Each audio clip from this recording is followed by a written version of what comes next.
Ni zaidi ya mwaka mmoja tangu kufungwa kwa uwanja wa Jamhuri mkoani Morogoro. Rasmi uwanja huo umefunguliwa na utaanza kutumika katika mechi za Ligi Kuu Soka Tanzania Bara. Ikumbuka kuwa uwanja huo ulifungwa siku chache baada ya mchezo wa Ligi Kuu Soka Tanzania Bara mnamo Machi 6 mwaka 2024 kati ya Simba Sports Club dhidi ya Tanzania Prisons, sababu zikielezwa kuwa kuwepo kwa mapungufu kwenye miundombinu iliyokuwa ikitumika kusaidia urushaji wa matangazo mubashara ya televisheni. Hapa ni kando ya milima ya Uruguru, ndipo ambapo unapatikana uwanja wa Jamhuri, uwanja ambao unasifika kwa sifa nyingi na wakazi wa Morogoro, huku ukichangia kuleta mapato kwa wafanya biashara na wananchi wa eneo hilo. Sanjali na hilo, uwanja huo rasmi umefunguliwa. Je, wahusika wana nini la kusema?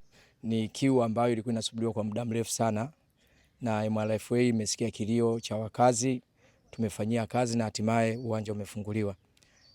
Mikakati ya ligi inayorejea hapa, issue ni kuendelea tu ku-maintain miundombinu iwe rafiki kwa wachezaji, iwe rafiki kwa timu ambazo zitakuwa zinatumia uwanja huu. Ni kuhakikisha kuna majani ambayo yanaruhusu mpira kutembea. Lakini pia maeneo mengine ni kuhakikisha kiwanja chetu tunamalizia kufunga viti ambavyo tulianza kufunga mapema. Tunategemea mpaka wiki ijayo maybe tutakuwa tumefikia hatua fulani. Kwa mpaka sasa tumeweza kufunga viti zaidi ya 1000, na mpaka kufikia wiki ijayo tunataka sisi tuwe tumemaliza vile viti ambavyo tumeletewa kama Mungu atasaidia. Lengo ni kuhakikisha mashabiki wetu ambao walikuwa wamekosa soka kwa muda mrefu, basi kuzima kiu yao ni lazima wakae mahali ambapo pako comfortable wakati huo wanaangalia hiyo ligi yao. Na ikumbukwe kwamba kwa muda mrefu wamekuwa wanaziona tu kwenye TV. Kwa hiyo safari hii sasa MRFA imefanya jitihada angalau timu zije moja kwa moja hapa uwanjani na mashabiki wapate kuziona moja kwa moja.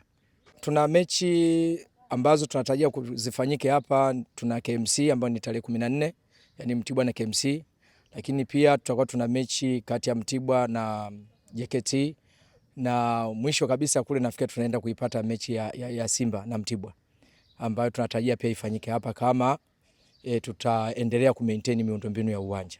Baki hayo ndio masharti makubwa ambayo tumepewa kuhakikisha miundombinu ya uwanja inakuwa iko sawa.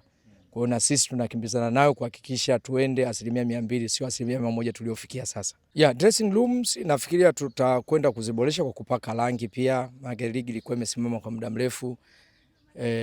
Tukurudishia tu, lakini vyumba vina condition tu nzuri. Kwenye pichi kwa kweli swala zima, kwa mfano kama sasa hivi mvua inaenda kukata, maana yake swala zima la umwagiliaji unarejea kama kawaida.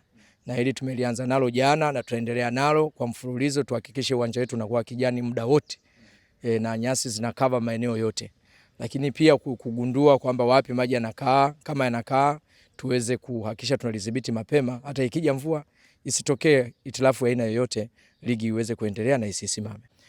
Kama MRFA tumepanga kuongea na Mtibwa tuweke vingilio rafiki ambavyo vitawezesha mashabiki kuweza kuona mpira. Niitishe wito kwa mashabiki wote mkoani Morogoro, wilaya zote, kuambia uwanja sasa uko wazi na sasa hivi mje muangalie mpira moja kwa moja. Hapa sio mbali, mnaweza mkaja na kurudi. Miundombinu inaruhusu. Kwa hiyo ni tukijaza uwanja, maana yake tutaonyesha ni kwa kiasi gani tulikuwa kweli tuna hamu ya kuangalia mpira moja kwa moja hapa Jamhuri. Kufunguliwa kwa uwanja wa Jamhuri mkoani Morogoro kunarejesha fursa kwa wakazi wa mkoa huo kushuhudia mechi mubashara, tofauti na wakati ambapo ulifungwa walikuwa wakishuhudia mechi kwenye runinga. Lakini sanjali na hilo, kufunguliwa kwa uwanja huo sasa ni fursa kwa wafanya biashara ambao watakuwa wanajipatia kipato. Hii ni Bujane TV. Usiache kusubscribe, like na kucomment.